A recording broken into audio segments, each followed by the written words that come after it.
Hello, ladies and gentlemen, and welcome back to another episode of the Media Boat Podcast, your weekly episodes for us talking about movies, TV, music, and video games. Not necessarily in that order. My name is Mike. His name is Matt. My name is Matt. His name is Mike. I like this NPR style energy we're bringing to the show this week because there are sleeping children. So yeah, thanks for joining us. This is the Well, Media Boat because we Podcast. are doing the inverse because this is number Yes. 409. Normally you want high energy to giddy up to 409. No, but that's why I said on the doc here it's 409 the cleaning spray. We're doing some end of the year cleanup, is what this is going to be. And probably for the rest of the year. This is the vibe we're gonna bring into the fall, into the winter months here. Is a lot of stuff happened. Let's talk about it. Yeah, there was a lot of stuff. So let's get right into this. I'm going to start with the music section. So the music section with the Billboard. We start the Billboard with the Hot 100. And your hottest song in the land is, once again, Taylor Swift, but not the 1989 Taylor's version songs. No, it's once again Cruel Summer, your number one song. At 2, Paint the Town Red by Doja Cat. Coming in at 3, Is It Over Now? Taylor's version by Taylor Swift. At 4, Snooze by SZA. And rounding out your top 5, Standing Next to You by Jungkook. Yeah, so just like besides Jungkook, this is a return to normalcy for the Hot 100. A lot of familiar faces, but Is It Over Now sticks around. Yes, but we'll stick around for the next 2 weeks, though, as we get into the holiday season, and Mariah Carey once again shows up with maybe Pentatonics, but we'll see. We'll get there eventually. But let's get over to the albums chart, your Billboard 200, where, once again, at number 1, 1989, Taylor's version by Taylor Swift, your number 1 album. Going in at 2, Golden by Jungkook. At 3, For All the Dogs by Drake. Coming in at 4, One Thing at a Time by Morgan Wallen.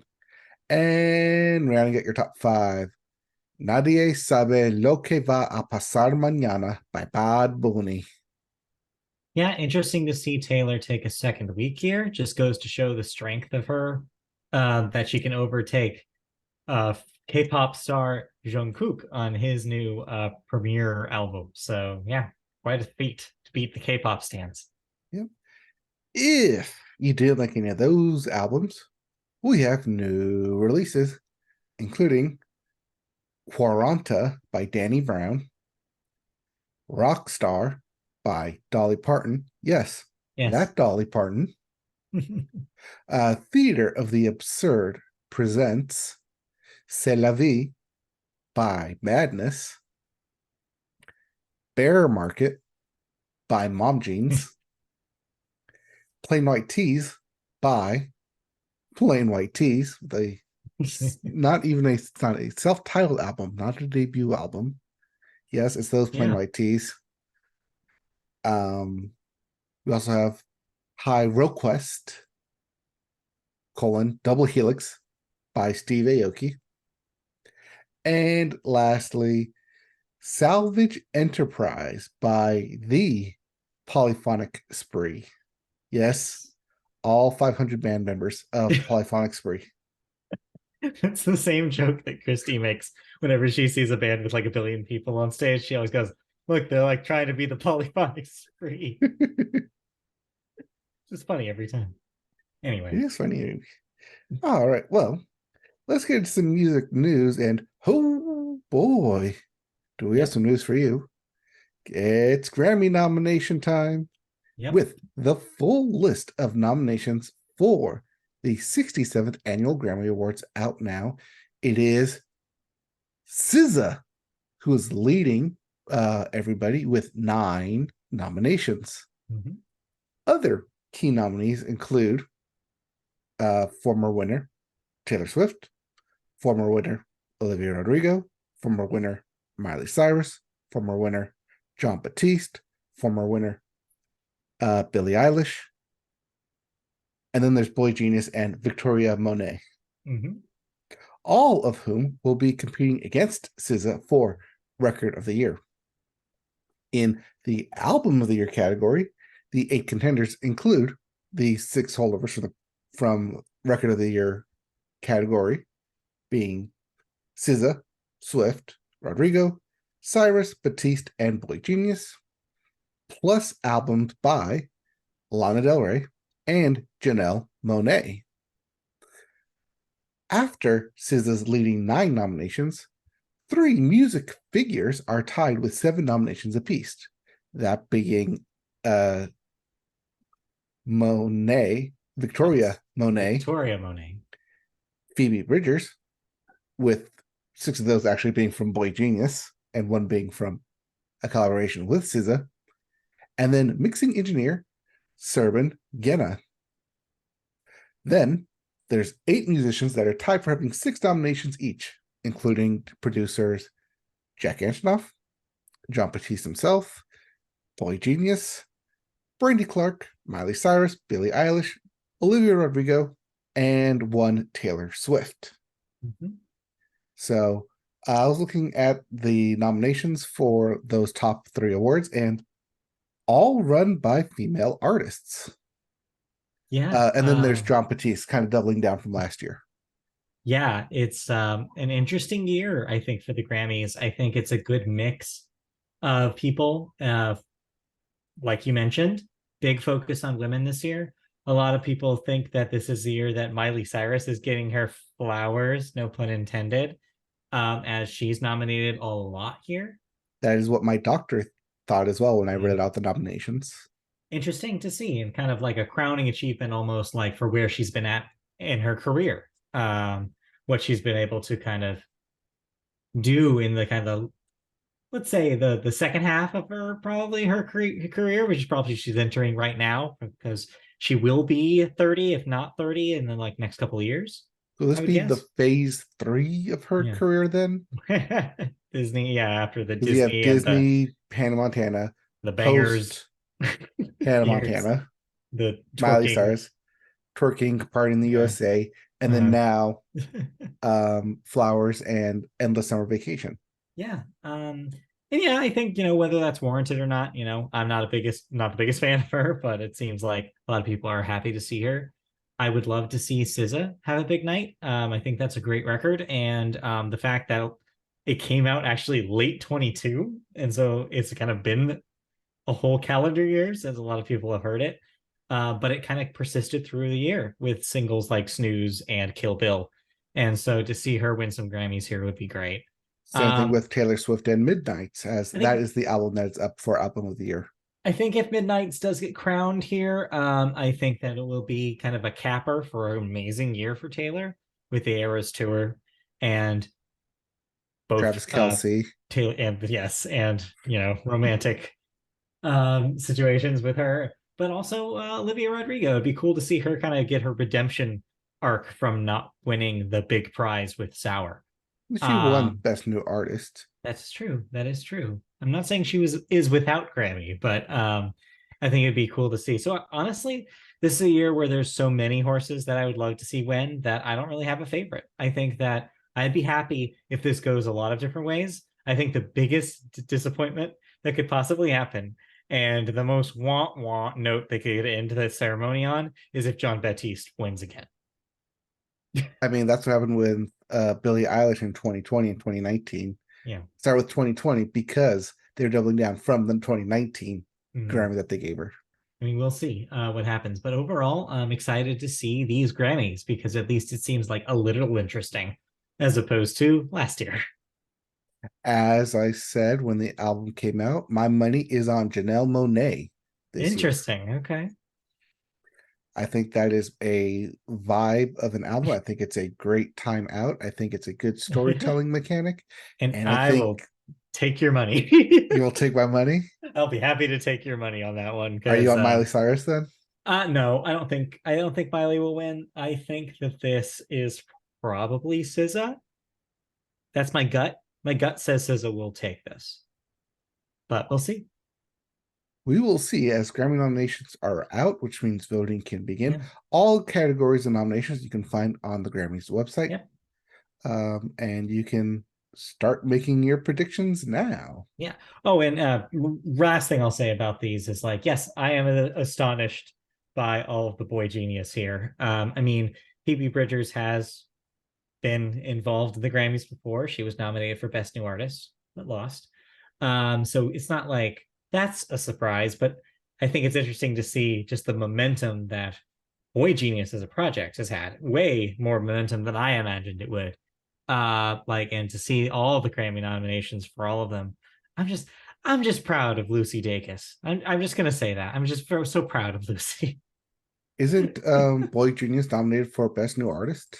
They are, yes, even though it doesn't really qualify because all three of them have had careers prior to this. Right. But hey, I don't make the rules for Best New Artist. We all Well, it's know okay. that Jelly Roll is going to win.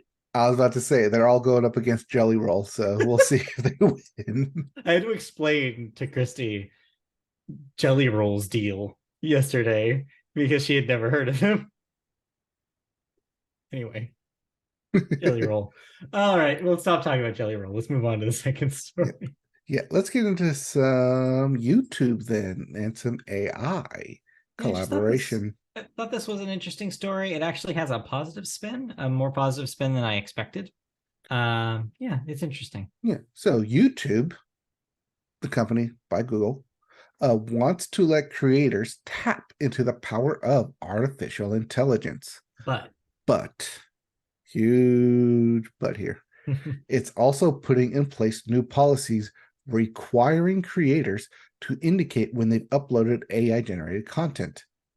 And the video giant also will adopt new ways to request that content that, quote, simulates an identifiable individual or mimics an artist's unique singing or rapping voice. Get pulled down. Within the next few months, YouTube said it will introduce updates that inform viewers when they're seeing when the content they're seeing is synthetic. End quote. As part of that, the video platform will require creators to disclose when they've created, altered, or synthetic content that is realistic, including using AI tools. YouTubers who flout the new rules will face repercussions. Quote, creators who consistently choose not to disclose this information may be subject to content removal, suspension from the YouTube Partner Program, the ad sharing program, or other penalties, said Jennifer Flannery O'Connor and Emily Moxley, VPs of product management at YouTube. So this is them both accepting AI, saying there's no way we're going to fight this, so we might as well try and like make it as accommodating for our content creators as possible. But also we need to make sure our viewers are aware here's AI generated content. Yeah, I think this is for is along the lines of their existing copyright rules about why content creators are so are empowered to do DMCA takedowns as quickly as they are. This just follows in step with that. This provides options for say artists, like Taylor Swift, to be able to take down imitations of Taylor Swift so that the way is not potentially incriminating things that somebody makes an AI Taylor Swift voice say. It's to prevent that kind of thing. So already this is a huge thing on TikTok. If you've used TikTok in the last couple of months, you'll see plenty of videos that are just AI voiced versions. A popular version of this is to have the SpongeBob characters sing current popular songs, because you can have an AI voice just generate that now. It's just that's where we're at, and it's really convincing. So I'm actually surprised in how thorough this is and how great this sounds, to make sure that stuff doesn't get pervasive and doesn't take over YouTube's algorithm like it is doing on TikTok. And yeah, giving power for creators to find that out and have those flags be clear is good news to me. And it's it does dovetail nicely with with the SAG-AFTRA deal we were talking, which we will talk about later, where a lot of their AI protections follow the same kind of rules, which is like, no, this is, you're going to be notified and you will have to give consent for this to be okay. Mm-hmm. And I hope that that's going to be the norm going forward. And so we have protections against what could potentially cause a lot of confusion, and it more or less could be libelous in a lot of ways. Now, this does seem like it's only generated towards, like you said, AI voices and AI generated content Yes. that way, Which is not why it's in the music necessarily section. AI content that's written that's then verbated back to you, the viewer, That unfortunately by would a be harder host. to, yeah, that would be harder to Mhm. flag. That'd be harder to notice. It doesn't seem YouTube is cracking down on that, because it's already probably too late. But what they can do is, at least if someone's voice is being used, they can make sure there's protections in place for that. So step in the right direction, I think. Yep. Now for you can only get Spotify to follow suit. All right. Let's see here. Did you listen to anything? No, quiet week over here. Not much going on there. There was an Apple Music Presents Turnpike Troubadours that I listened to. Maybe actually rethink that album after listening to the live version of it. I knew So you would eventually turn around to it. I knew it was like a time and place thing, I think. yeah, I mean that's kind of what I said like when it came out, just that if I sit with it more, if I listen to it more, eventually like I'll come around to it. Hey, they're going to be at that innings festival thing they're doing in Tempe in February. Uh I think they're also gonna be in San Diego in March. Okay. All So right. yes, already looking it up. Speaking of Already things we making gotta look plans. up, let's go ahead and look up video games. And we start with new releases. Indeed. All right. Something for the kids and really for the whole family. Bluey, the video game. Up for everything. You got it. You can play it. Actually, if you got kids, you can play it. And you probably will. Uh, eventually. We also have Naruto cross Boruto, Ultimate Ninja Storm connections for everything. Wide release. Yep. We also have Persona 5 Tactics for everything. You got it. You can play it wide release. The Walking Dead, Destiny's wide release. Everything. You got it. You can play it. And Flashback 2 wide release. You got it. You can play it. We also have Warhammer, Age of Sigmar, Realms of Ruin for the PC, PS5, and Xbox Series X. Jagged Alliance 3 for the PS4, PS5, Xbox One, and Xbox Series X. American Arcadia for the PC. Coral Island for the PC, PS5, and Xbox Series X. Invincible Presents, Atom Eve for the PC. We also have UFO Robot Grendizer, The Feasts of the Wolves for the PC, PS4, PS5, Xbox One, and Xbox Series X. And if you like that name, this one has an even crazier name. Johann the Parhelion, Blaze in the Deep Blue. But that's everywhere. If you can say it, you can probably buy it.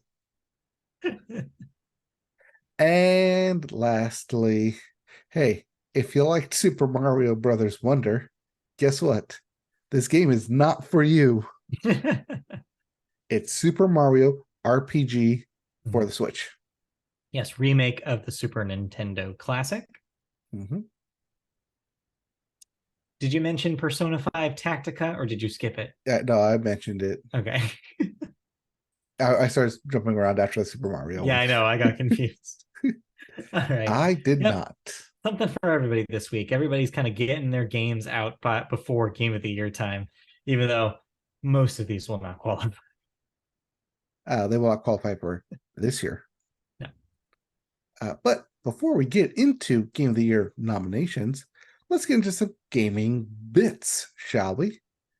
Starting with 505 Games owner Digital Bros has announced plans to cut 30% of its workforce. Yet again, a studio making budget cuts. Yep, included that one as just yet another layoff. We also, in between last week and this week, we also saw layoffs at Ubisoft, where they cut a bunch of people. So yeah, layoffs continue in the game industry. Yep.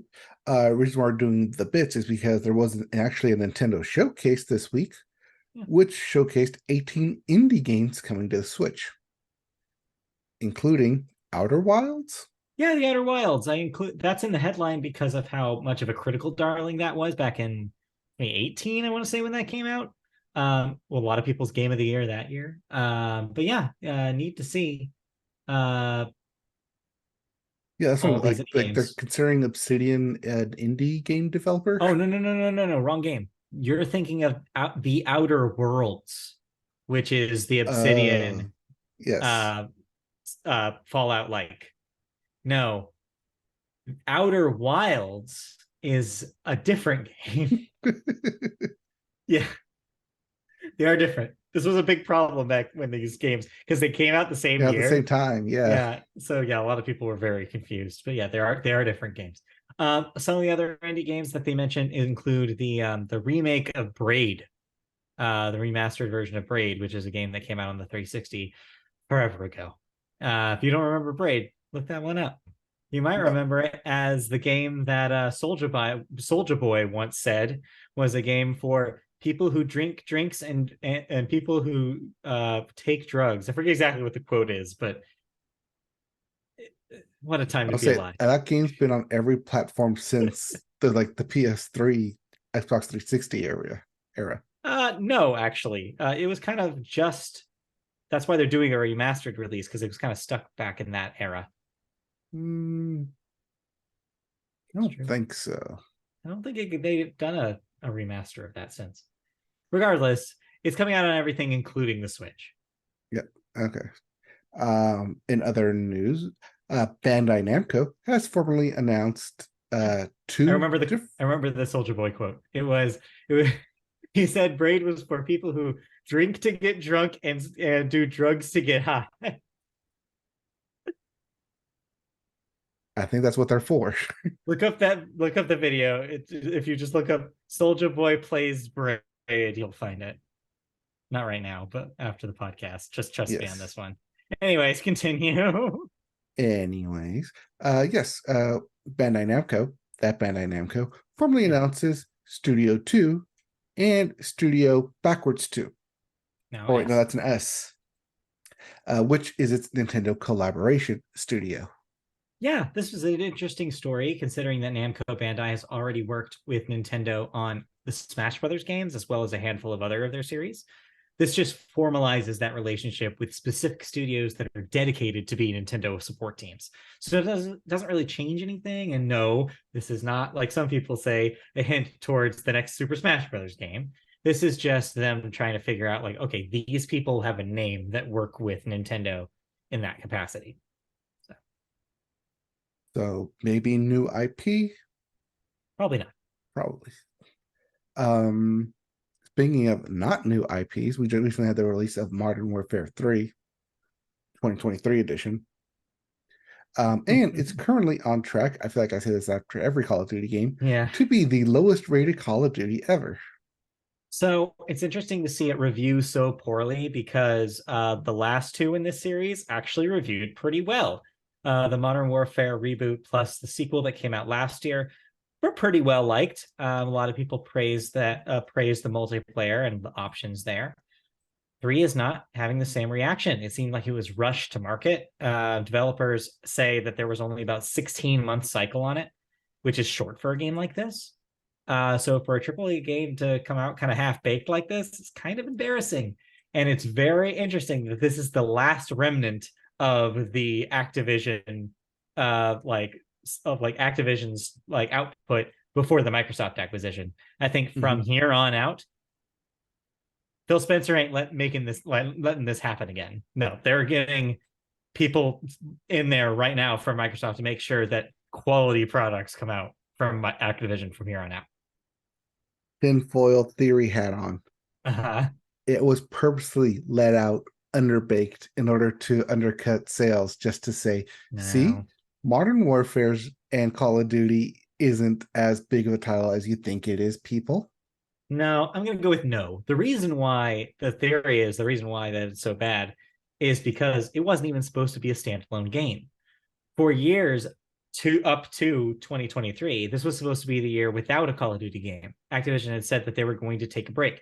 This was even before the acquisition was announced, before Microsoft even tried to buy them.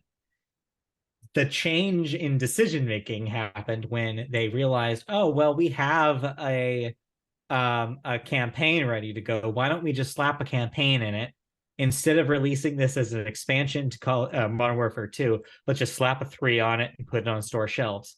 And they did. And the result is a product that does feel like you just slapped the name on it and put it on store shelves.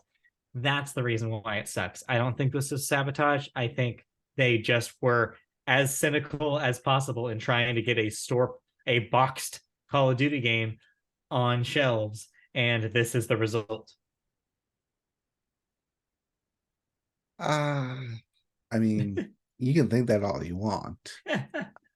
I'm going to go with my theory.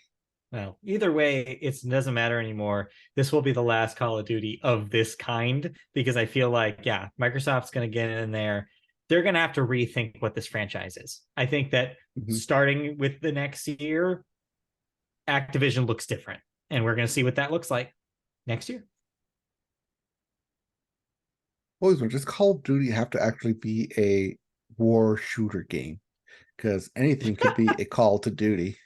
Well, unless you want it to be about going to the bathroom. No, I don't think so. I was talking about like knighthood. Give me a hack and slash Call of Duty. It was called For Armor and For Honor, and Ubisoft put that out 4 years ago. Yeah, they Anyways. did. Anyways, in other gaming bits, we also have a new OLED version of the Steam Deck that has officially been announced. And yes, and is available now. Just in time for holiday season. Exactly. Valve swears up and down that this is not a new generation of the Steam Deck. Under the hood, it does everything the same. The screen is just better, and the battery life is better. So if you were holding off on a Steam Deck and this seems appealing to you, now is the time to jump. It also means that the older versions are getting price cuts. So if you want to settle for the original LCD version of the Steam Deck, now is the time to hop on it because they're cheaper than they've ever been. Hey, Nintendo did the same thing. Yeah, exactly. Same move. Yep. Let's go over to Sony, though, as they have confirmed delays in 6 of its 12 planned live service games. Yes. Being shelved to being delayed to probably being cut. Well, games as a service. Yeah, unclear exactly. But this does follow on the heels of 2 stories we've already reported about The Last of Us, Naughty Dog's Last of Us service game getting delayed, and also just recently the layoffs at Bungie, and that coinciding with delays for Marathon, their upcoming new live service game to follow Destiny.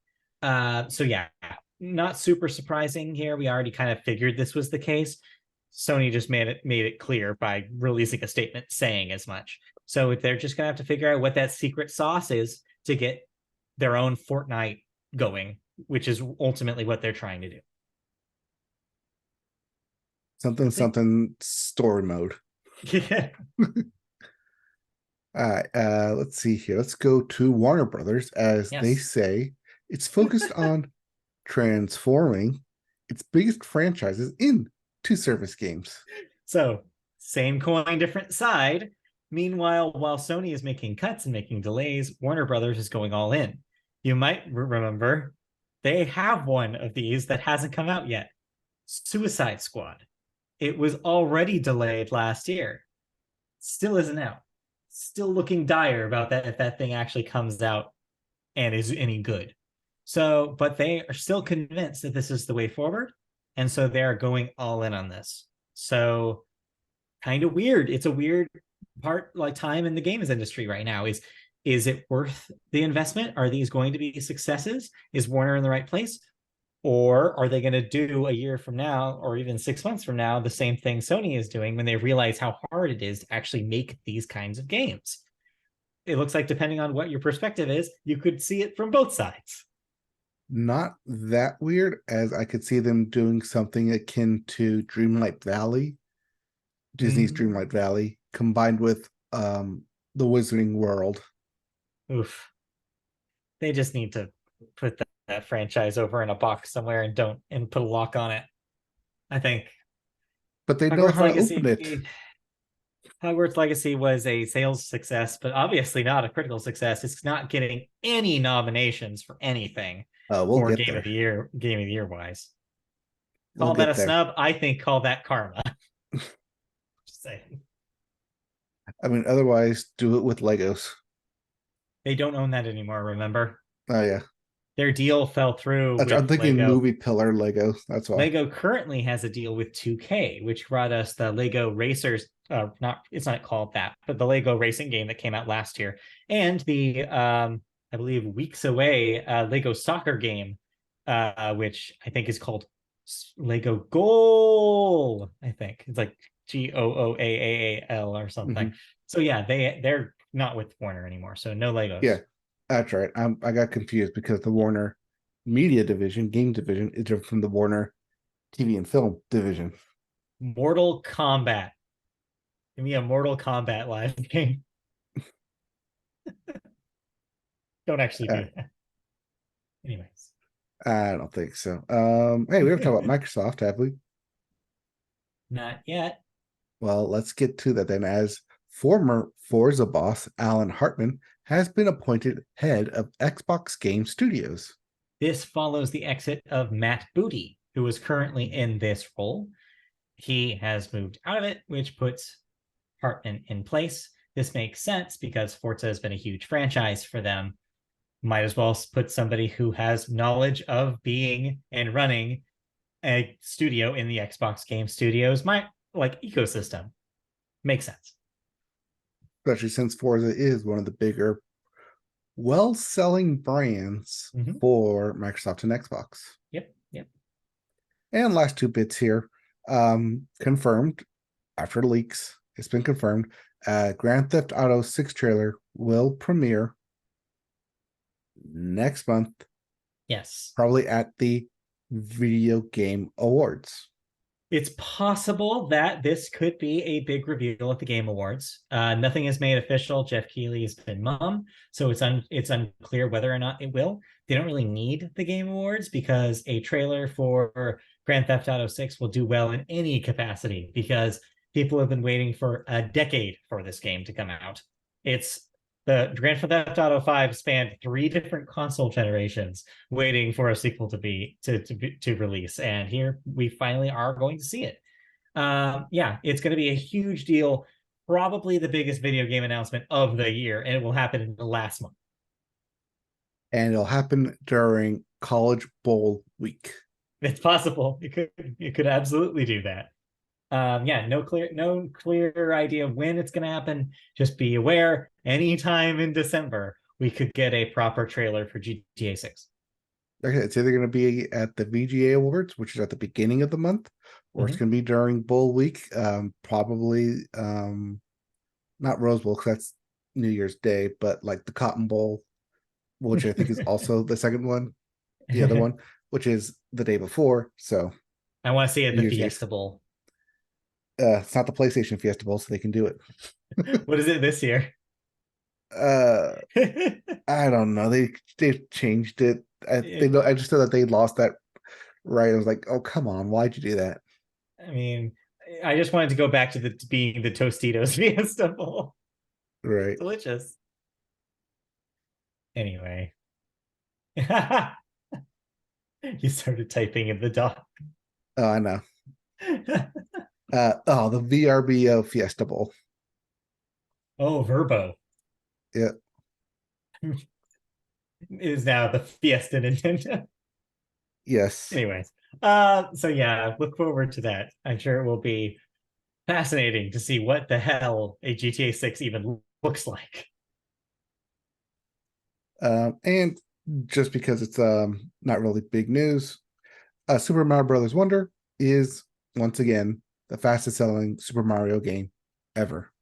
Kind of a big deal when you consider that the original Super Mario Brothers is one of the best-selling games of all time still, and it came out in 1985. So that's actually a big deal. And it's probably not done. So it'll probably sell pretty well by the end of its time. All right. So we talked about the Video Game Awards coming up here, and where Grand Theft Auto 6 teaser trailer will premiere. So here's how I think it's going to go. You. The teaser trailer will come out and say in development. They'll have a trailer during the actual college championship game confirming in development with a few more snippets. And then we'll get a Super Bowl trailer saying date coming this year. But maybe it will be delayed. But what else will happen at the VGAs? We watched after Crown Game of the Year. Yes. So it's been quite a banger game. Banger game. Banger year. Banger year games. For games.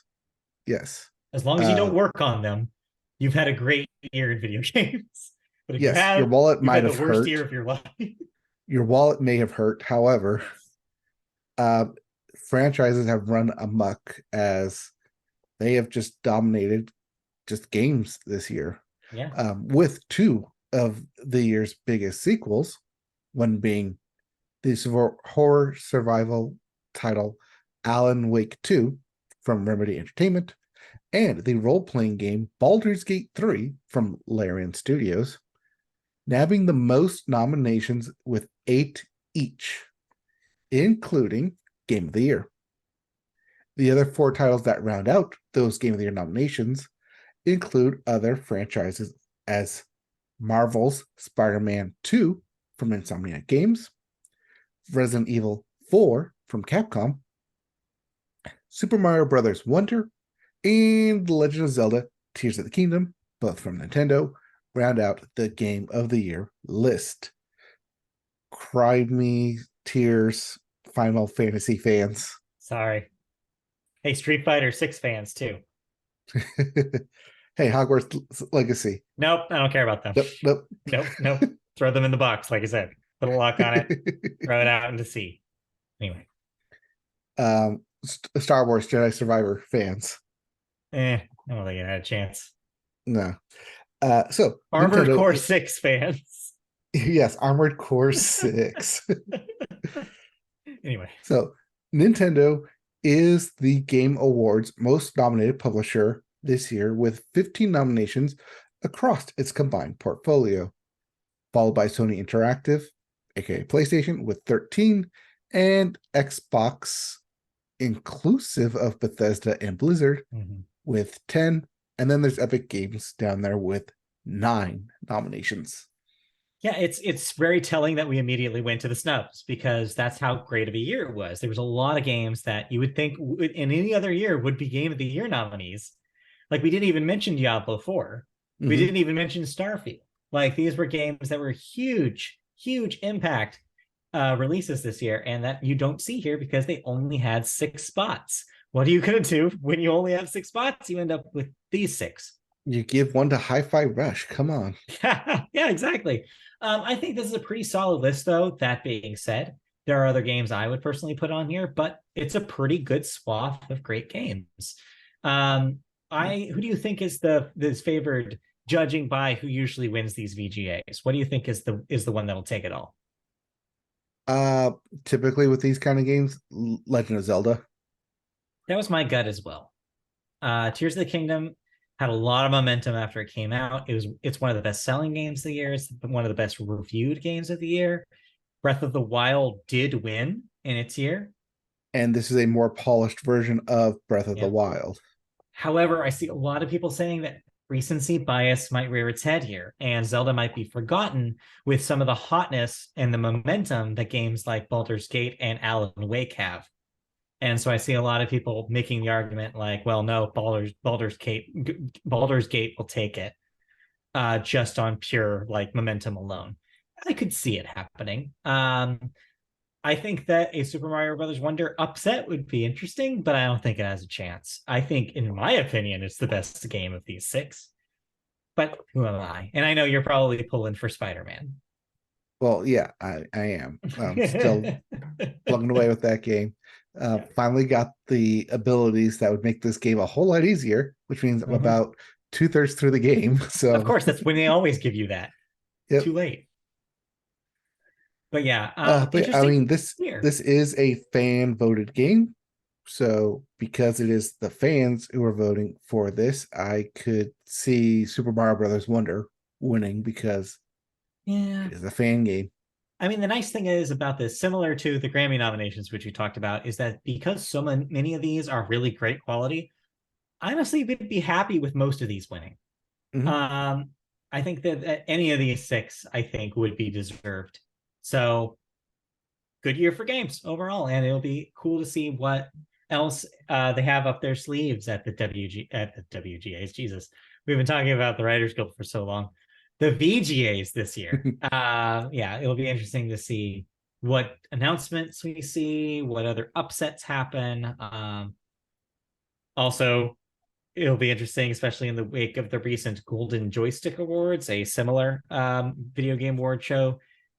They actually had a little bit of a boycott happen because they were not, they were told that awards acceptance speeches could not reference political events. It will be really interesting to see what Jeff Keighley says about the VGAs and whether or not people accepting awards will be able to make political statements, because in a very politically charged year, there's going to be developers who are going to want to say their piece, and I think they should. And I think them being online will allow them to do that. Maybe. We'll see. We'll see where Jeff is. I generally think he's got a good head on his shoulders. He makes good decisions about this stuff, usually. But I think they also need to consider the security on the show, because he also had a lot of people coming up on the stage next to him in the last couple of shows, and that can't happen anymore. So keep everybody Bill Clinton safe. Kid? Yeah, please, Jeff Keighley, I'm begging you, get security up there, because you are going to need to keep people safe this year, just in case. I beg of you.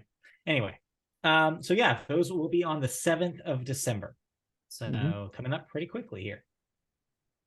Let's see here. Lastly, and they have category for best adaptation. Those being Castlevania Nocturne, Gran Turismo, the film, Super Mario Brothers movie, the film, Twisted Metal, and your probable winner, The Last of Us. Yeah, it'll be The Last of Us in that category. By far. Yeah. Other than that, yeah, not a lot of pretty much predictable nominees there. Yeah, a lot of awards for Alan Wake 2, Baldur's Gate 3, and Marvel Spider-Man 2, like across the board. Yep. So yeah, we'll see what happens when the VGAs air on December 7th. All right. Let's move on, shall we? Did you play any video games this week? I have been playing and getting through Spider-Man 2. Yep. I keep like doing one mission, and then on my way to the next mission, I just like keep hopping around and doing all the side content, keeping me busy before I get to the next main mission. Not playing as much as I want to due to other reasons, but having a fun time, wanting to get back into it. I think, like I said, I'm kind of in that kind of end game scenario. Definitely feels like it, especially after this last playthrough. Ooh, something we did not mention in the game bits, but both I saw this, both Microsoft and PlayStation have officially disabled the share to Twitter X. Yes, Xbox had turned that off a while ago because of the increase in API costs. this week, Sony is turning it off on the PlayStation. Yeah, so I went to go share my progress and I could not. Yes. Which means the share button is now only for friends in your friends or groups on PlayStation. You cannot share that Yeah. externally. So take this with a gigantic grain of salt. But Mr. X himself, Elon Musk, did reply to someone saying that he's, quote, looking into it. But he says that about literally everything, so I have no idea what to believe. But yeah, until he brings the API costs down, I imagine this will not change. Yeah, I don't think so. But hey, here we are. I guess the only way I can share my game is actually streaming. Yep. It's too bad. Too bad. Anyways, let's move on. I didn't play any video game. I just played more Fashion Dreamer, but we talked about that last week. Yes, we did. So, in that case, let's move on to the second half of the show here, where we talk about television. And we always start the television section with the sports corner. Yes, thank you for pointing at the sports. We start this week with some Major League Baseball awards. We have our Rookies of the Year, Corbin Carroll for the Arizona Diamondbacks, and Gunnar Henderson for the Baltimore Orioles. Meanwhile, Baltimore's update. We have our Manager of the Year. Oh, that broke as of 5 minutes ago. Brandon Hyde for the Baltimore Orioles, and the skipper himself, Mr. Skip Schumacher of the Miami Marlins, for an American League and National League, respectively. I believe that makes sense. I feel like those are two really, really good picks. And speaking of the Orioles, we also have Baltimore's GM, Mike Elias, was named the MLB's 2023 Executive of the Year. You know, when you have a 101 win season, you're going to get a lot of awards. Yeah. You might not get to the World Series, but yeah, exactly. They're not getting just not a ring for it. Yeah, well, that's baseball for you. Otherwise, in baseball, it's a holding pattern right now as we wait to see the fate of a lot of the free agents, as well as the MVPs, which will be named later this week, I believe. Yes, they're rolling them out as one award per day this entire week, leading up to the not player of the year, the MVPs awards, which I think are going to be on Monday. Yeah. Next Monday. Yeah. So whole week leading up to it. So yeah, Ohtani Watch 2023 continues and will continue for at least another week. Yep. All right.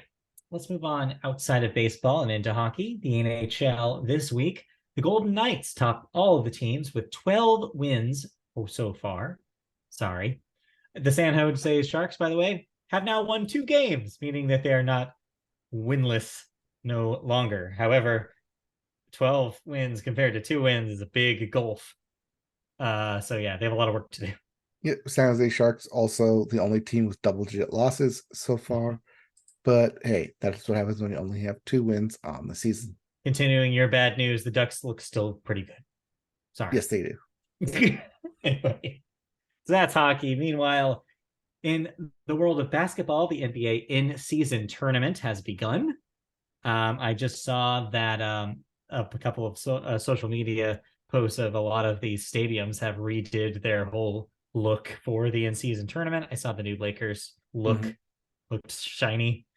So yeah, in-season tournament is an interesting concept. We'll see if it's any fun. Yeah, that has officially begun. Every team's only played 1 game, so every team's either above 500 or below 500. Yep. There is no 500 team. You're either at 1,000 or 0, and you present it there. So there you go. Next up, college football. There are just 2 weeks left in the regular season, and as you just described earlier, that will take us into the bowl season for the holidays. So get ready to wrap up, put a tidy little Christmas bow on the season as it stands.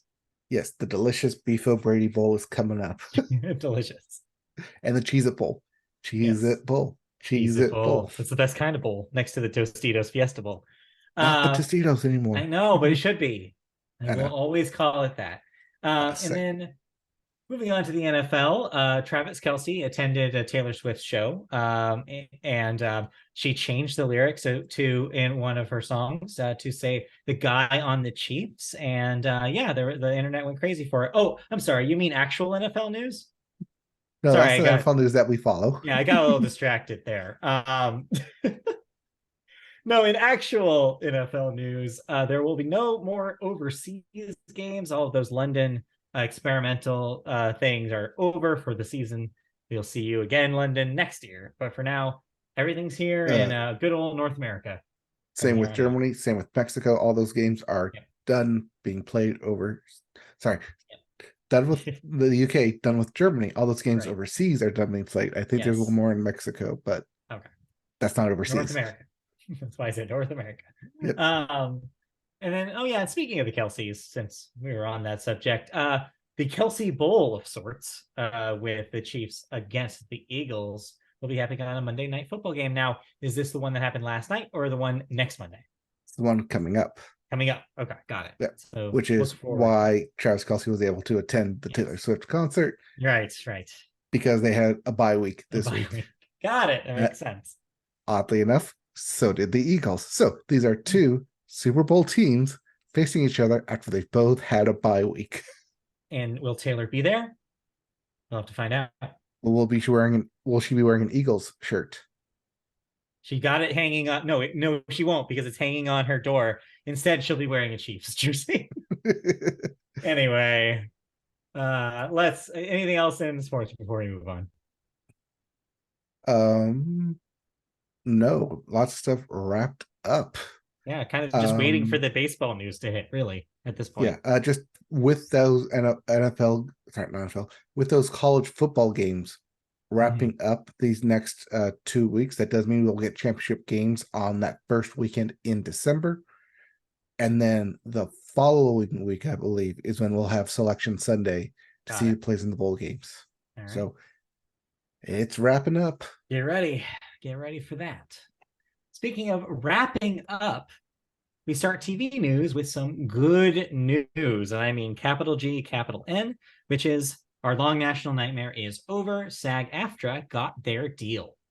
After 118 days on strike, SAG-AFTRA has officially reached a tentative agreement, although I believe it's been approved as of today, so it's no longer tentative, on a 3-year contract with studios.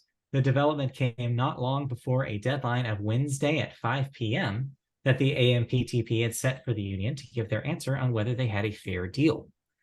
Quote, nobody gets everything they want in any deal, but this is a good deal, a fair deal, and both a big step in the right direction and an insurance policy for the next contract. That's according to a guild source talking about that agreement. Some details of the agreement include increases in minimums by 7%, 4% effective July 1st, 2024, and then 3.5% effective by July 1st, 2025. It also establishes AI definitions and requires performers' consent with 48-hour advance notice for AI versions of their likeness. Streaming bonuses over the first 90 days by 20% or more of the subscriber's database. If it's been viewed by 20% or Mm, more of the subscribers database. got it. Increased residual payments and pension contributions. And they've added the holidays of Martin Luther King Jr. Day and Juneteenth to their holiday calendar. Yep. So, this is good news. There's an official list of the 109, I think, page document of the entire contract that they're signing for it, for both TV and film actors. You can look it up yourselves. Or this is just the highlights of some of the what they're being agreed to. Yeah. So while the reaction hasn't been quite as glowing as the reaction post the WGA deal, I think for the most part, it does seem to have, they've made a lot of gains on it, the gains that they wanted to. And they wouldn't have accepted it, I don't think, if they at least had the protections for the AI that they needed. And it seems like they got it. That compromise of making sure consent is asked is absolutely crucial, because if it was up to the studios, they would have just ran rampant with that AI and used it whenever they wanted to without having to get that consent. So yeah, good to see. Also, yeah, just even though we just said it in 3 words, establishes AI definitions. Yeah. Those 3 words equate to about 20 pages of Oh yeah. what exactly they define as AI Well, and what exactly because they define as like consent to use yeah, AI. because like you were talking about earlier, the AI is a nuanced subject. It's not just one thing. There's use of video likeness, there's use of voice likeness, there's use of like yeah, there's so many different ways that AI can be used in a film or television show that you have to make sure that you have in those 20 pages a definition of what this means, because without it, they could do whatever they want. And It's so not yeah. just being used in film or TV. It's Mhm. also anything that's being altered. And Right. things are going to be altered as well, not just for main actors, but background actors as well. They have to be notified. That's great, because without it, you would have those terrifying AI generated people from that Disney movie that I don't know if you saw that screenshot. There Which was some one? Disney original movie that aired late, or like a couple of months ago. There's a screenshot, like a screen that somebody took of like a shot from the bleachers, and the AI generated as like a row of teenagers. Instead of using actors, they just AI generated them. They look terrible. Hmm. So yeah, this is preventing that, which is nice. Yep. Anyways, And yep. And then the other big increases, the increase in minimums, and then the increase in establishing streaming bonuses for some of that streaming residual money. yep. So yeah, it does all of that, and most importantly, it gets the business running again. So a lot of things that were halted have production has ramped back up over the last week. So yeah, stuff is happening. Things are getting made, which Yep. segues into our second story here. Which is that the Legend of Zelda movie can finally be casted now. Well, we'll wait and see. But in the meantime, it means that award shows can actually be scheduled, as a lot of them had put on indefinite hiatus because of the strike not being resolved. But now, with the strike resolved, missed award shows are being rescheduled, as hosts and guests are now available for them. Here's a look at the upcoming award season. This November 19th, the Billboard Music Awards will take place. Yep, that's this upcoming Sunday. That wasn't going to be affected much by the strike, but now that it hasn't, now that the They can strike is have an over, actual host for it though. yes, and probably more celebrity guests. Mm-hmm. On the 27th, we will have the Gotham Awards. On the 7th, as we talked about in December, the Game Awards will take place, similar to the Billboard Music Awards. It's not like they couldn't have happened, but now you can get your Keanu Reeveses if you want them. Right. Also, like the voice actors can show up because I think their agreement um, is tentative. yes, yes and no, because the voice actors were never part of the strike.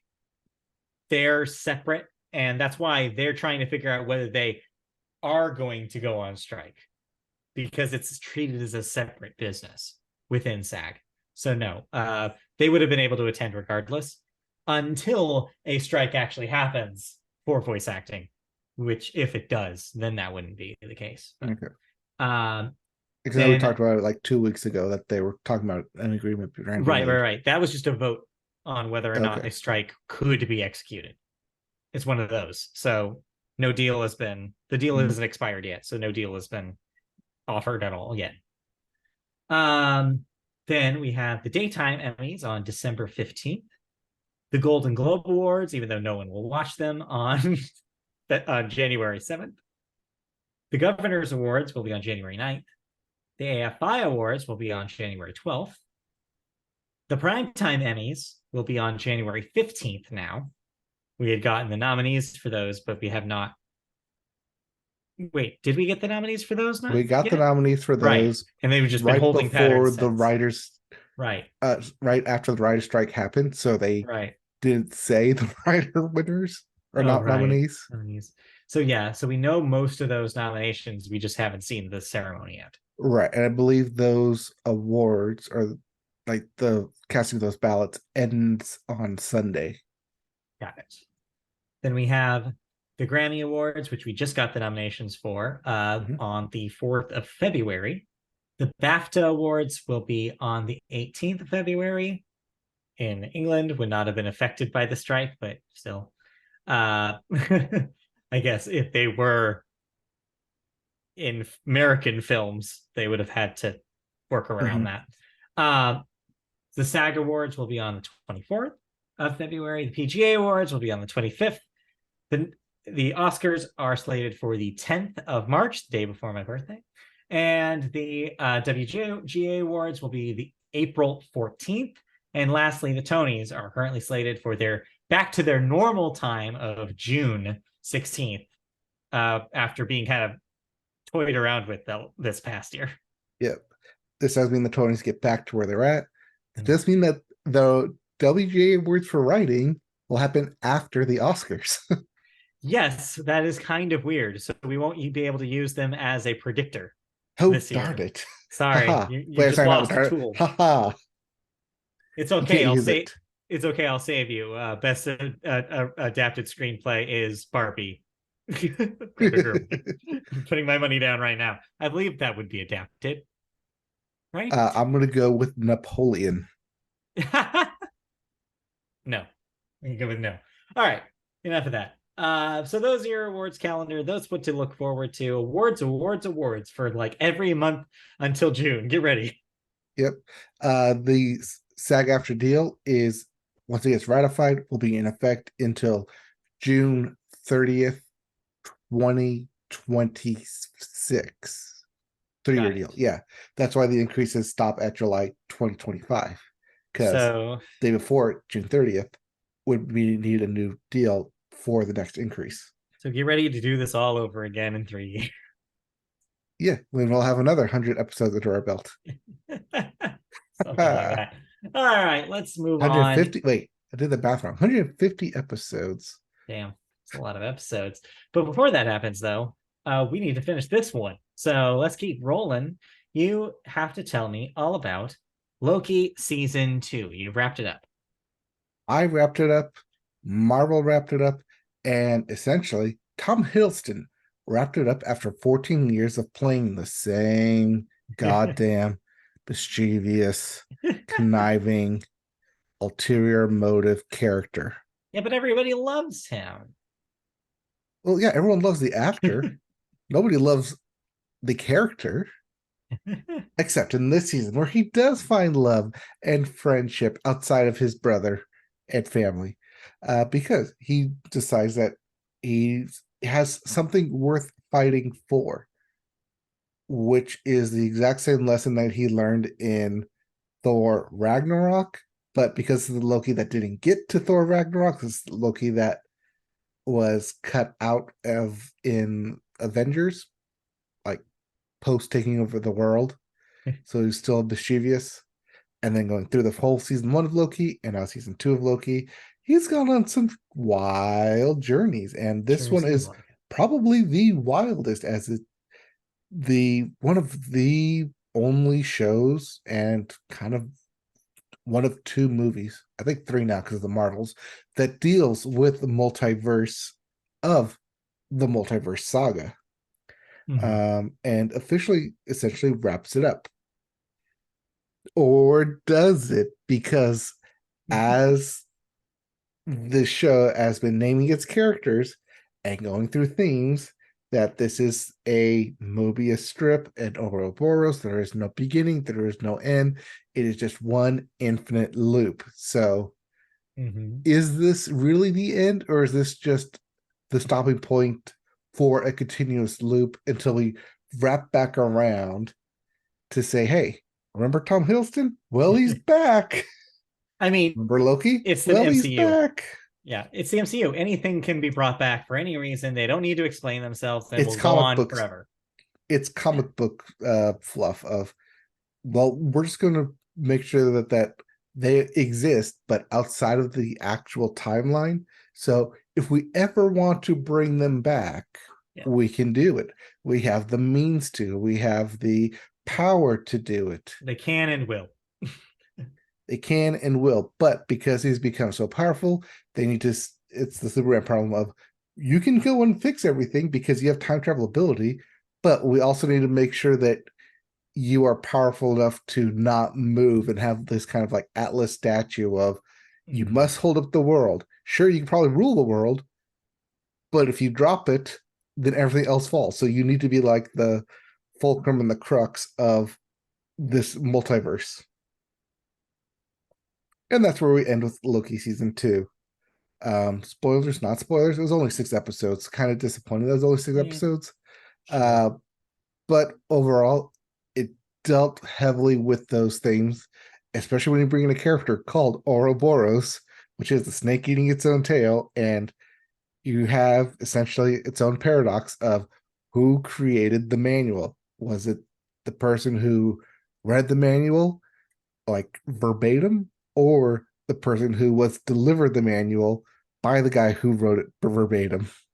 And it's a round and round they go.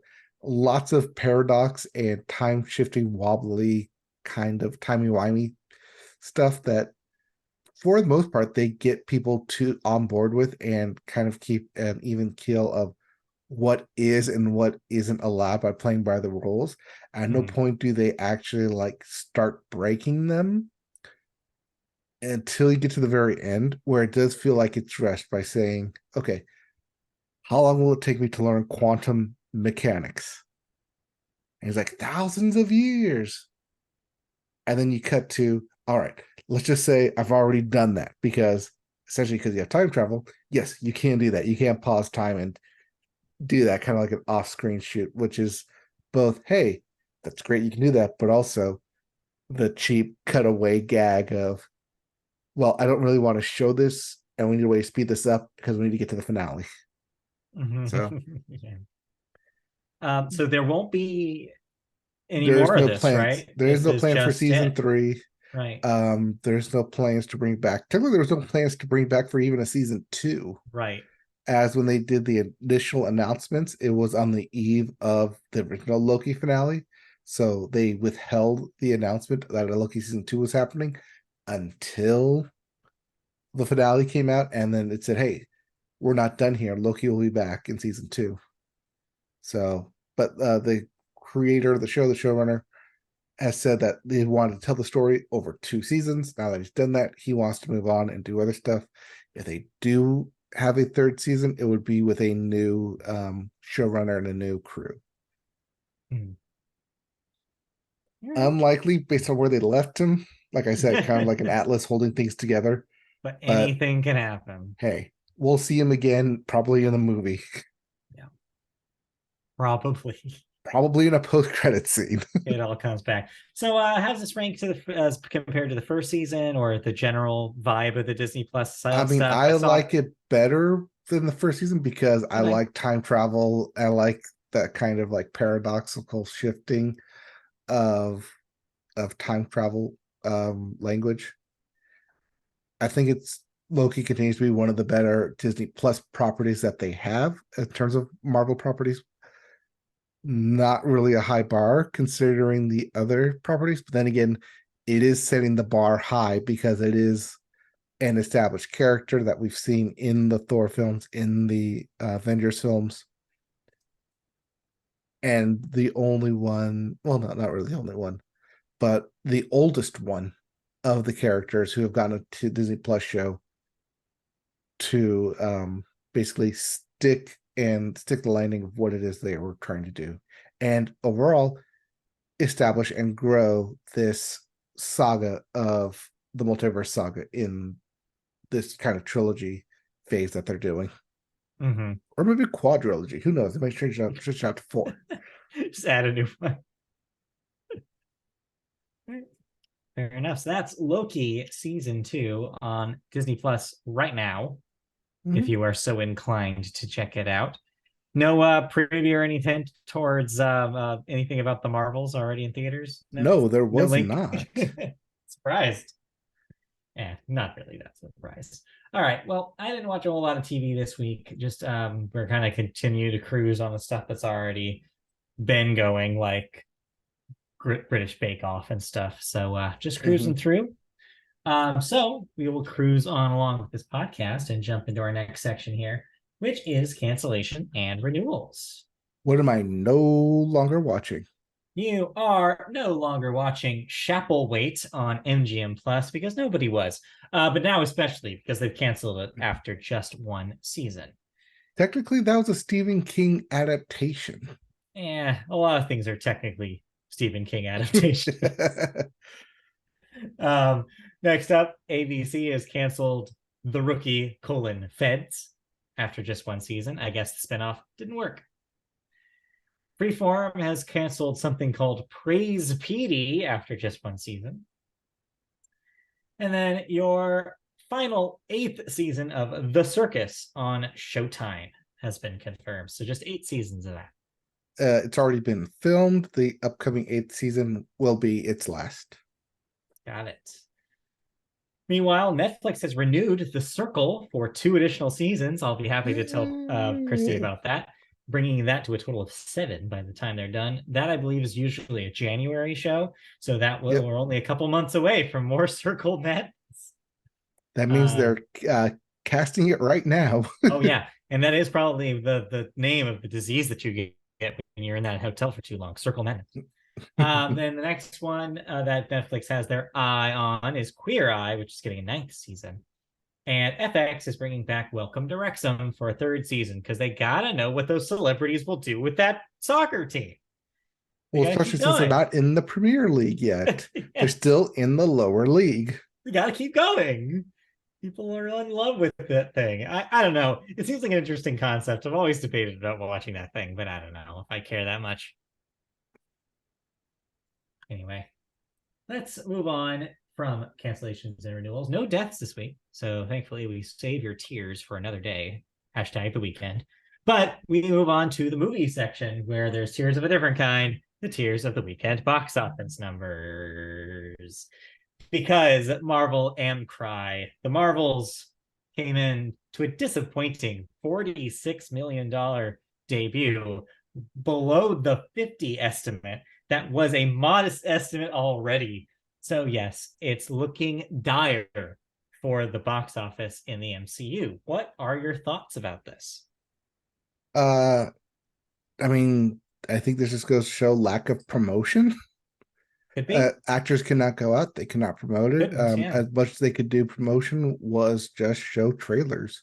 This could also just compound with both Marvel fatigue and the fact that you needed to watch both Miss Marvel and WandaVision to understand 2 of these characters going into the film.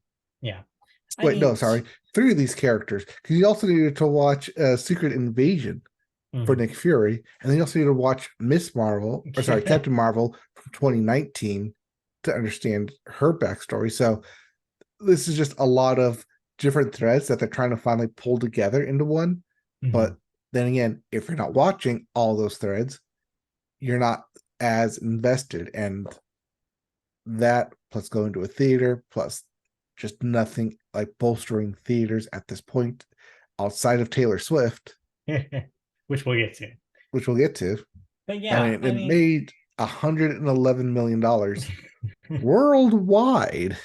I mean, yeah, it looks rough. And Disney has already been out there saying, oh, we're going to have to really take a look. I don't know if you saw that Bob Iger quote from this week where he was basically saying like, oh, we need to we got too broad, we got unfocused, and we need to figure out what we should focus on in the coming year. Maybe they can figure it out. I don't know. I mean, they've already taken steps to do that with Kevin Feige assuming the role of creative, the creative script officer, essentially. He's going back to being the main producer for these to help guide what is this multiverse saga into a throughput line, especially after seeing this, after seeing like all the disappointment in the reviews, not just from this film, but with all the Disney Plus shows that they've done. Trying to figure out how they're going to fit movies like The Eternals and Shang-Chi and Black Panther Wakanda Forever all into this next phase. Yeah. It's did they put out too many threads out there that you can't just follow them? I mean, the answer is yes. It Yes. was too much too quickly. And yeah, they need to slow it down. They need to focus on what audiences want to see.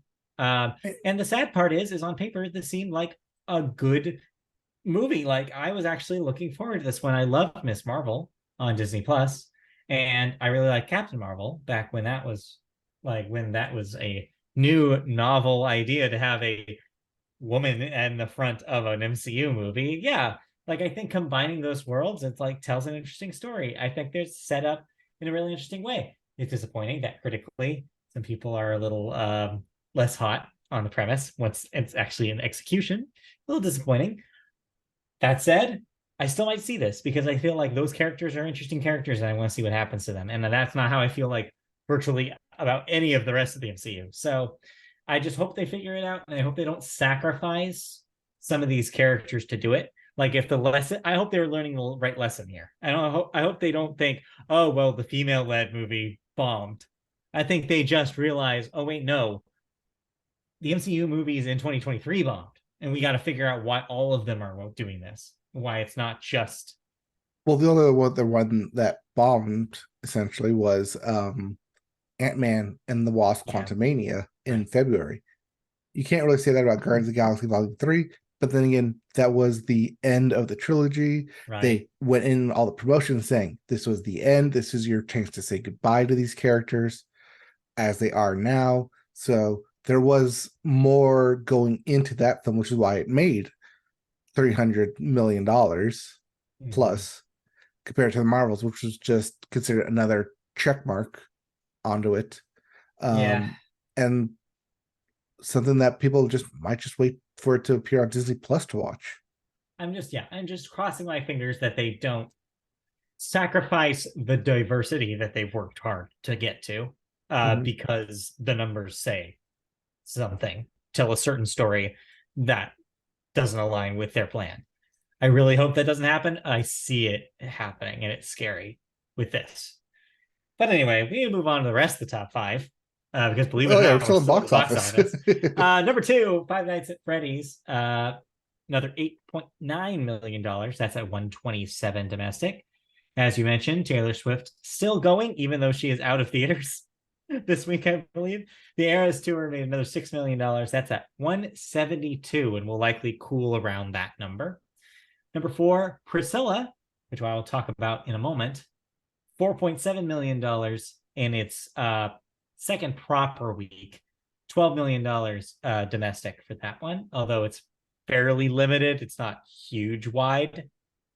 And 5, Killers of the Flower Moon, in a similar kind of release, $4.5 million this week with $59 million total. So yeah, those are your box waiting for office. that to show up on Apple TV Plus so I can watch it with bathroom breaks. Exactly, so I can watch it over the course of like 3 nights or something. Yes. All right, let's talk about new releases. The holiday season is upon us. It is November, which means movies are back, and family movies, more importantly, are back. We start this week, the 17th, with Trolls Band Together, the third Trolls movie. This is the one with NSYNC in it. Thanksgiving, which I'm confused about what the hell this is. It's a horror film. Of course it is. For Thanksgiving? Yes. Well, why? Because it takes place in Plymouth, Massachusetts, I think. Okay, got it. And the guy's dressed up like a pilgrim with a butcher's knife. Of course. You know, a carving knife. Yeah. Because he's not carving a turkey. He's carving horny teenage girls. Oh no. Anyway, so that's there if you want to see that. And then lastly, a couple other family-esque movies. The Hunger Games, The Ballad of Songbirds and Snakes, which of course is a prequel to the Hunger Games series. But does win the title as the longest thing to come out this year. Jesus, that's a long title. And then soccer comedy Next Goal Wins, which I saw a trailer for this week. That's the Taika Waititi soccer film about the Samoan soccer team that made it to the FIFA World Cup games. There you go. and promptly got their asses whipped. Yeah, but what are you gonna do? Hey, you make it a comedy. Yeah, exactly. That's what you do. So those are your new releases, something for everybody this week. And we move into something that may not be seen by anybody in a theater, unfortunately for the workers, the animators who worked very hard on it. And that is Coyote versus Acme, a I like Warner your Brothers. Chiron. Yeah, we're tired on that one. This was Warner Brothers live action CG hybrid film that completed principal photography last year in New Mexico. It is unfortunately getting the Scoob slash Batgirl treatment, where Warner has decided to treat it as a tax write off. Now, asterisk, there's an update to this story. We'll get to that in a moment, but that's at least where the story begins. Quote, with the relaunch of Warner Brothers Pictures Animation in June, the studio has shifted its global strategy to focus on theatrical releases, a WB Motion Picture Group spokesperson said in a statement. Quote, with this new direction, we have made the difficult decision not to move forward with Coyote versus Acme. We have tremendous respect for the filmmakers, cast, and crew, and are grateful for their contributions to the film. End quote. The $72 million budget film starred John Cena and was co-produced by James Gunn with a July 21st, 2023 release date that ultimately went to Barbie when Coyote versus Acme was removed from the release calendar. While there was interest from outside buyers, Warner Brothers made clear that the movie was not for sale and instead plans to use it as an estimated $30 million tax write-off. As I assumed, the story is out of date. As of yesterday, Warner executives turned to internet pressure because after this was announced, everybody turned on it. Like, social media was aflamed. Animation workers who worked on it. Are you talking about the Prime Video?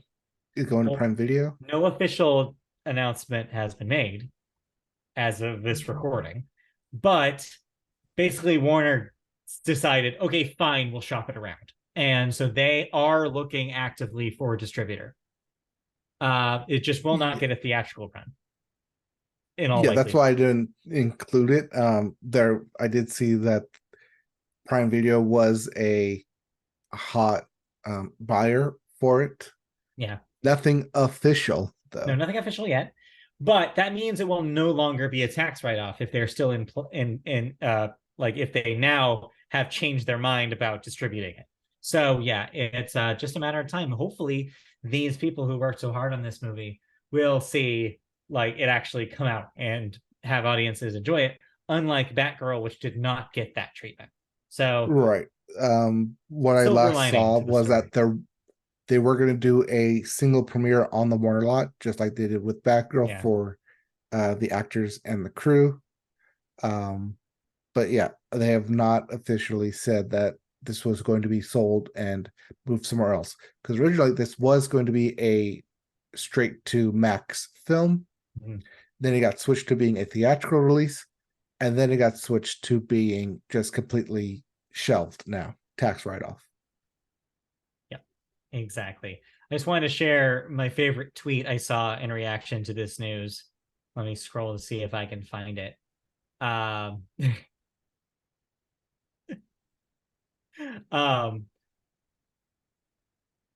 Where is it? Anyway, oh, here it is.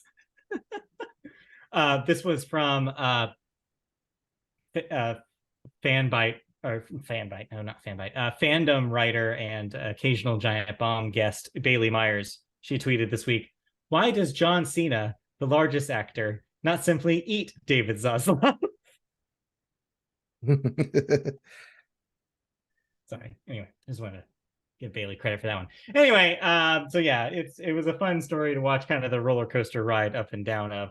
But yes, the studio, as you just written down here, the update is the studio is changing course this week and screening the film for potential buyers, i.e. Amazon Prime, which is a leading contender, Apple, and Netflix. So yes, no theatrical release likely here, but the fact that we could see this film is still a win and a silver lining to the story that could have been a brutal story for the people who put so much heart and soul into this film, which, by the way, from people who said that they were aware of test audience screenings, a huge hit among test audiences. goes to show you, it's just like Warner is willing, more willing than ever, and probably more willing than any of the major studios right now, to throw things away that work just for the money. It's sad. Well, for a $72 million film, that does mean it would have to make 150 million plus Yeah, to start getting money back to the studio. right. But yeah, Warner is leading with their debt, and they want to make sure they erase the debt by all means necessary. And Zaslav is doing that. And it's just disappointing to see the art be the thing that's sacrificed for that to happen. Right. Not just the debt, but just pretty much anything from the previous admin before he took over, anything Right. that they were working on, anything that they greenlit, basically Killed. saying, I don't want their work to stain what I am doing now at the company. It's the same shit that we're seeing, which is why they shut down Cartoon Network studios. It's the same stuff, which is just like, well, we don't need two animation studios. Let's just get rid of this one that has this storied legacy and has all this important work that they've done, especially over the last decade. Let's just erase it. Let's just get rid of it. It's embarrassing. It's embarrassing and a tarnish on the Warner Brothers legacy in my mind. But whatever, right? We're not Discovery guys with Discovery money. So what do we know? Well, that's because they're not discovering new IPs by going back to the well of the legacy stuff. But what we Those are aren't discovering, discoveries. yeah. Well, what we are discovering this week are new film trailers, because as you pointed out to me off pod in real life a couple days ago when I saw you, is that as soon as the strike was over, they can promote again. Let's put out every trailer we've been sitting on. And so that's what happened. And that's why we now bring you some trailer bits. This week, we saw trailers for the following: The Velveteen Rabbit. Yes, that Velveteen Rabbit. And yes, it is going to be on Apple TV Plus. Yes, which Christy was very quick to point out to me. That's not a happy story. It's very sad. And I'm just like, oh, that's right. I'm like, well, I don't want to watch that then. Speaking of very sad, Mean Girls, the musical that they don't want you to know is a musical, is still coming out, and we got a full trailer. They're hiding that it's a musical by putting a note in the A. Yes. The new Ghostbusters sequel, Frozen Empire, which is a follow-up from Ghostbusters Afterlife, I believe is the name of that movie. Yep. And this time they're going out of the small farm town and back to New York City. When I was at the Sony lot, when I was at that Jeopardy taping, which I guess is the only time I'll mention it here on the podcast, because we already passed TV and we need to wrap up. I saw a poster for this, so they are actively ready to promote it. Yep. Disney Pixar put out a trailer for the upcoming Inside Out 2, in which a new emotion for teenage Riley was revealed: anxiety. And then following by a poster in which 4 new emotions were revealed, thus breaking the canon lore of Inside Out, the first film, in which those 5 emotions are the same ones that govern the human body through adulthood. Nope, not the case. Apparently, you get new ones. So must be all those buttons that they are going to hit. Yep. So I'm going to put my head canon cap on here, being that these new emotions will come out. They'll wreak havoc, but it is up to those same 5 core emotions, since they each have a equal yet opposite combatant, to basically resolve their differences and say, you are a part of me, and they will absolve and become one emotion, thus keeping the lore that anger, joy, sadness, disgust, fear are still in control, but they have grown as Riley has grown by conquering these new emotions like anxiety and ennui. Ennui as one of them. Hey, sometimes you have ennui. I get it. Yeah, I don't know. I really liked Inside Out 1. I'm a little worried that having a sequel to that film will ruin some of the magic of the original. It's okay. If you want to see that ruined, just watch Big Mouth. Yeah, I'd rather not. So yeah, no. I'm approaching this with trepidation, because we'll see if it's any good. But hey, maybe it will be. Then next we have Candy Cane Lane. What the hell is this? That is the horror film. Of course it is. For Christmas. Why did I even ask? Not to be confused with Violent Night, that's which is also coming out later this year, which is not to be confused with Silent Night, which came out last year. Too confusing. Anyway, we also got the first peek at Chris Pratt Garfield in the Garfield movie, where he's doing even less work than he did on Super Mario Brothers. There's no personality there. No, he's taking his Dramamine and going to the studio and be like, all right, let's get this show over with. I'm you sorry. got me in here for yet another animated character. I'm just saying that was more Eeyore actually than Yeah. than Garfield. No, I'm sorry. It's like no one Not will ever Megatron. be. Yeah, maybe. No one will ever be Lorenzo Music. So stop trying to be Lorenzo Music. There was only one Lorenzo Music, and now that there's no Lorenzo Music, I just miss Lorenzo Music. Okay. It's okay. They got Bill Murray for two of them. Yeah, well, that doesn't count. You know, fun fact. I don't know if you know this. You probably do know this. Yeah, he got it for the Cullens. No. Not that story. That's also a fun story. But no, the other fun story is, do you know the story about why Lorenzo Music got the job doing the original Garfield voice on the cartoon? Well, go ahead and say it for the audience. They wanted Bill Murray. Bill Murray, yes. So Lorenzo Music was doing a Bill Murray impression, and it stuck. So later, when they actually did get Bill Murray, it's funny because it's almost like, speaking of an Ouroboros, it was almost a full circle moment where like now Bill Murray is basically just doing a Lorenzo Music impression of Lorenzo Music doing Bill Murray. It's just, sorry. Anyway, one of my favorite. It's like one of those like cartoon characters where they switch bodies and they have to do a representation of themselves as another person. Yeah. Well, singing is the trifecta of that. If you can do that, that's the hat trick. Anyway. I'm taking a voice acting class right now, by the way. So I'm learning all sorts of fun facts. Anyways, we also have Rebel Moon Part 1, A Child of Fire, which is a snack Ziders joint, as we call them here. Yes, delicious snacks going straight to Netflix. Delicious snacks for home snacks. Once again, following the footsteps of his wild imagination that was Sucker Punch. Ugh. Keep me out of it. We also have Damsel, which actually has an interesting premise. That's also on Netflix. Yeah. That looks interesting, but is shot like a Netflix film, and I don't like it. Yeah, it's too dark. You just need to get HDR television, and then it lightens it up a little bit. Trust me. It looks okay. Dolby Vision makes it look better, but still not great. All right. And then lastly, Founders Day. Yeah, the light, jolly, happy film of families that get brutally murdered during Founders Day of an election year. Oh no, that's not fun. You lied to me. It is if you are wearing a Founders mask. This just sounds like complete with wig. This just sounds like The Purge. Oh no, this sounds like Thanksgiving. Okay, now I'm just confused. All these movies start sounding the same. Let's move on.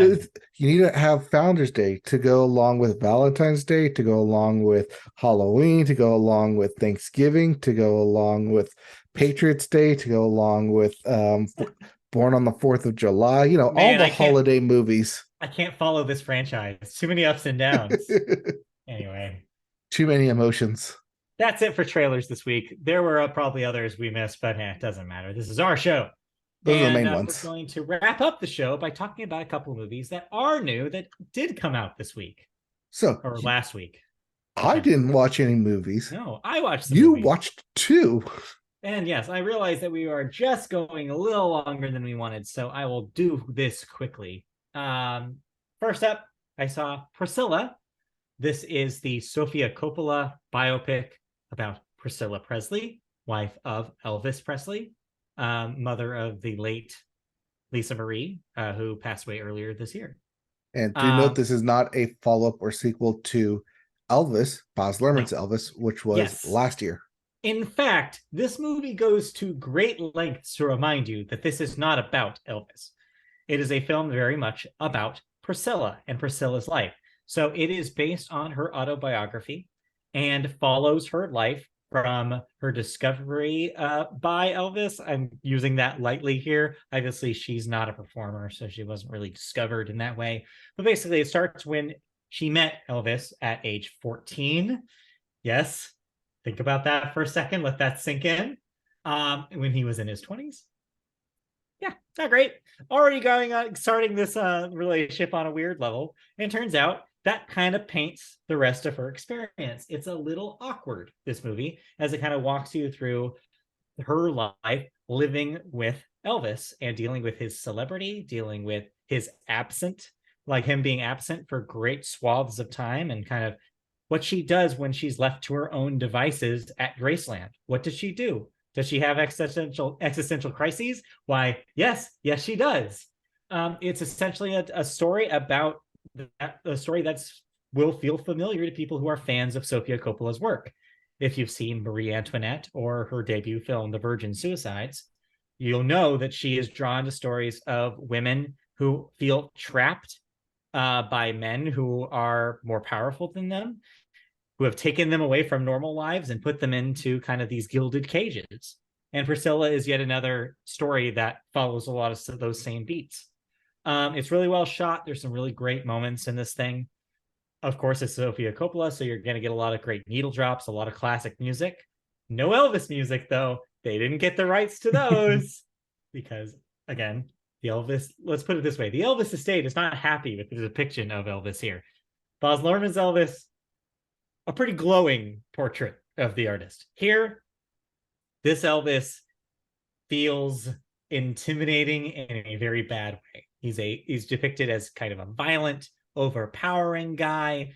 He's not really in tune with Priscilla's needs. And it provides a much darker portrait of the man than I think we've gotten in a lot of other stories that surround him. So yeah, if you're going in expecting an Elvis movie, that's not what this is. This is very much a Sofia Coppola story about a woman feeling oppressed and trying to escape from that oppression in her own way. And it ends on kind of a lighter note than you expect. At the same time, though, yeah, you have to deal with a lot of awkwardness here. As a movie, I enjoyed it. Like I said, it's well directed, and it does have a momentum that I think that for some of her previous films, including Marie Antoinette, doesn't really have. I haven't seen Lost in Translation, but it seems like a lot of people are saying this is her best since. So, well, that movie has its own baggage now, which we don't have time to get into. Speaking of Bill Murray, but yeah, but it seems like a lot of people are saying this is kind of her comeback film. It's getting a lot of early buzz. I would not be surprised if the actress, who I'm forgetting her name, who portrays Priscilla in this movie, gets some Oscar buzz towards the end of the year. It's a very, very good performance, and she is the reason to see this movie. So yeah, I really liked it. It's a good, solid film. It's not perfect, but it's well paced, well directed. I had a good time with it. That's good. Sofia Coppola, known for making very uncomfortable scenes. Yes. Oh yeah, you are getting those here. Let me tell you. Okay. Yeah, from the jump. Like I said, the 20-year-old to 20-something-year-old mega rock star is trying to hang out with a 14-year-old. Already from the jump, you are getting those awkward moments. 100% guaranteed. All right. Just going in expecting it. As a white male, did it make you feel very awkward? Oh yeah. Yeah. Going in with your girlfriend, did that make you very awkward? Well, I mean, we both knew going in what we were getting into, so I think that helps. Also, we were at a theater with like only 2 other people, so goes to show you. All right. So you said this was based off the book, then? Correct. Priscilla. An autobiography. And have you read the autobiography? No. Okay. No, I have not. But yeah, note, Priscilla Presley, still alive, and is a producer on this film. So yes, authorized by her. All right. Kaylee Spaney. Thank you. That's her name. Yes. Known for On the Basis of Sex. Yeah, hasn't been in a whole lot of other things. She also does the amazing trick here of playing Priscilla from 14 to presumably late 20s here, and manages to pull it off without you realizing, wait, has she aged? there was Okay, a so it's moment like at the yeah. yeah, So it's very kind of autobiographical it's acting.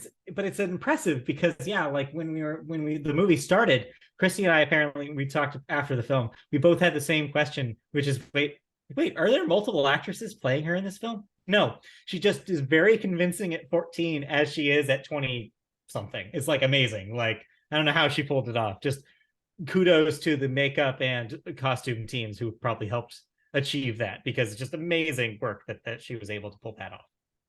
So early Oscar favorite then? In my limited scope so far, yes, but I haven't seen a lot of big Oscar films this year yet, so I don't You know saw yet. Barbie. I don't think Margot Robbie is going to win that either.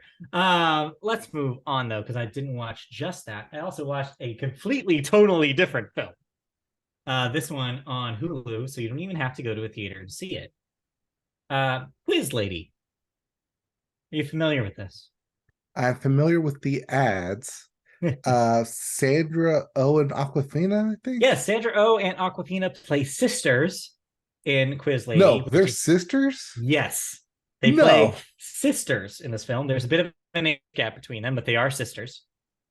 Essentially, the premise here is Aquafina's character is kind of a shy girl growing up, deals with a pretty violent divorce between her parents. Sandra Oh, meanwhile, is the older teenage daughter who is kind of like super social butterfly. Basically, very polar opposite daughters growing up together in a broken home. That's pretty much the setup. But the Aquafina character finds solace in a quiz show that she watches every single day. Think Jeopardy. Um, she's like loves everything about it. She becomes super super smart because of it. Like she's very much a book, like a kind of a nerdish book type as you see her get older. And eventually, one thing leads to another. A premise, something happens with her mother that brings her to a situation where she needs money and she needs it fast. Which, of course, Sandra Oh, as the sister with all the wild ideas, said, "You're smart. You should be on the quiz show." And thus, they go on a trip to get her to participate in the quiz show herself. That's the premise. Hilarity ensues, but it actually does. I thought the script is really funny. There's a lot of good jokes here. It's a great premise, and I think it executes it all pretty well. I think some people might think that the plot is a little broad. Some of the stuff that happens is a little wacky, little trips to wacky town every once in a while in this film. But generally speaking, the characters are likable. It does have a heart towards the end of it, and it does a good job of reminding you of where the emotional center of the story is. Um, Aquafina and Sandra Oh both give very funny, great performances in it. We had a blast with Quiz Lady. We thought it was a lot of fun. Of course, we also really like quiz shows. I mean, we went to a Jeopardy taping this week, so it's very much in our wheelhouse. But I was surprised with how well the script was written and how like it hit all the beats that you needed to hit. And by the end of it, I was like pretty satisfied with it. Not the best comedy of the year, probably. I still haven't seen a lot of the big comedies from the year. So I will hold off my judgment till like, for example, Bottoms finally makes it to streaming. But in the meantime, I really enjoyed my time with Quiz Lady. I thought it's a good, funny movie. Um, I mean the premise isn't any treading any new ground though. No, it. I would say it has shades of a slightly tamer Hangover at moments. I think that there's also uh, it borrows some stuff from I'm not sure. Yeah, I mean it's not the most original thing in the world. Like as a buddy comedy, essentially, that is also kind of a road trip kind of thing, and it does take little pages from classic comedies of the past, but it still manages to feel sort of fresh. And also, it's cool to see a film like this that is from a Asian perspective and talks about an Asian family, and that's cool to see. Well, see, because that's my hesitation even watching this is that it feels like ground that's been treaded on by several different movies, just bits and pieces kind of thrown together in a blender, saying, "Here you go. You like these kind of tidbits, oddballs, these like different like family dynamics, different personalities.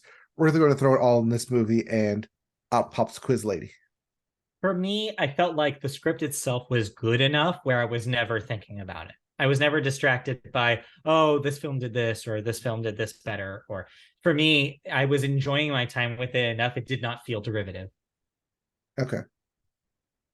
But hey, But your you mileage may did vary. remind me that I did watch a movie, similar Okay. situation of a young girl needing money desperately and going to extreme comedic lengths to get it. Okay. Cue Jennifer Lawrence in No Strings Attached. No strings attached. Is Um, that the name of this film? was it called No Strings Attached? Yes, it was. No, it wasn't. Yes, it was. No, it wasn't. Are you talking about the Jennifer Lawrence comedy that came out earlier in the year where she is set up with that nerdy guy? Yes, That's not called No Strings Attached. that is not called No Strings Attached. Well, that's how bad this movie is. Oh One, no, I you forgot that hate I it? watched it, and two, I can even get the name right. No Hard Feelings is the name of That's what this it film. is. That's what it is. Yes. No hard No Strings feelings. Attached is a different movie from Right. like 20 years ago. Yes, that's the one with Justin Timberlake and Mila Right. Kunis. That was the one. That's the one that's not Friends with Benefits. No, Jennifer. No, that is the one with called Friends with Benefits. Then what's then No Strings Attached starred? Who was in that Uh, one? Natalie Portman. That's Natalie No Strings Portman. Attached. Yeah. Friends with Benefits is the. I can't believe you deep impact Armageddon to yourself. All right. Anyways, we're not talking about those movies. We're talking about No Hard Feelings, which is a movie starring Jennifer Lawrence that came out earlier this year. Yes, and if You've the watched title "No this. Hard Feelings," you think, okay, it's Yes. gonna be a comedy with lots of sexual puns and sexual situations. I mean, yes. Yes, Yes. yes, that's That it is what that is. for the first 30 minutes. After Okay. that, the jokes get stale. It gets very kind of monotonous, and you're like, okay, I'm in for this ride, but also when is it going to end? Because by the end, they are not going to remain friends. By the end, she's not going to sleep with them. And by the end that they're going to eventually go their separate ways. So Spoilers. halfway through the point through this film, I'm like, okay, if I know all of this at this halfway point, because they've kind of established their ground rules, what is the point in continuing watching this film? And for it being 90 minutes, I figured that out after 20, and I did not really enjoy the rest of my time with this thing. It's on Netflix. It's why I forgot I watched it, because it is that forgettable. Wow. Okay. Well, cross that off the list. I'm trying to think if there's anything even redeeming about it. And like I said, maybe the first 30 minutes, like, okay, like it gets me on board, but then I kind of regret getting on board as like, okay, you're not gonna offer me anything else with this. It's exactly what I thought it was. So I should probably go. Well, it sounds to me like you should have watched Quiz Lady. Yeah, maybe I should have. Yeah. Anyway, well, that's unfortunate. I had heard mixed things about that. I had heard some people really hated it, but there was a few voices that I trust that were actually like, no, actually, this is really funny, and people shat on it for no reason. So I don't know. Maybe it's another your mileage may vary. It is definitely mileage may vary. I think Jennifer Lawrence is the shining moment in this film. I mean, But then it again, has to it's be at Jennifer that moment. Lawrence. She has to be. She's the whole vehicle behind this thing. Right. But then again, the whole premise of a young 30-ish year old girl, woman dating and putting the awkwardly sexual moves on a 19-year-old who's going to go to college I mean, again, it's continues to supposed be to be awkward. awkward. Yes. It's meant to be. That's the point. It's one of Yeah. those. Yeah, but even after they both figure it out, they still continue to do the awkward dance. Yeah. So, What are you gonna do? Anyways, anyways, that is it, and I think that'll do it for us here. I believe Uh, so. That will be it for the Media Vote podcast this week. But of course, we'll be back next time for even more news, reviews, all sorts of things coming from you, coming to you, from you. I don't know. Coming from us to It's been a long show. ear near you. Yes. In the meantime, though, if you want to watch us in video form, you can do so on YouTube. Search Media Boat Podcast on there, and you can find our channel. Like, subscribe, click the bell for notifications when new videos go up. You can also hear us in your ear holes in audio form on podcast services such as Apple Podcasts, Google Play, Amazon, iHeartRadio, Spotify, wherever you listen to podcasts. Search Media Boat Podcast. We're on social media, Twitter/X, we're at MediaBoatCast. Facebook, search Media Boat Podcast there. Twitch.tv/MediaBoat is where we play video games every once in a while, including, but not limited to, archives of Mike playing Spider-Man 2. More to come, I'm sure, of something. Who knows? Then you can also email us if you have questions, comments, feedback, anything about the show you want us to know. Email us at mediaboatpodcast@gmail.com, and we will answer and respond to those emails live on the show. And mediaboatpodcast.com is our website where you can see an archive of our older episodes, as well as occasional written thoughts about things we want to write about. And that will do it for this week. So we will see you guys next time, further deeper into November, Thanksgiving week. So get your turkeys ready. Yep. Next week we'll be back with our pre-Thanksgiving thoughts and news. Pre-Thanksgiving. Yep. So we're back with more news, more thoughts, and more of us. So see you then. Okay. Bye. Bye-bye.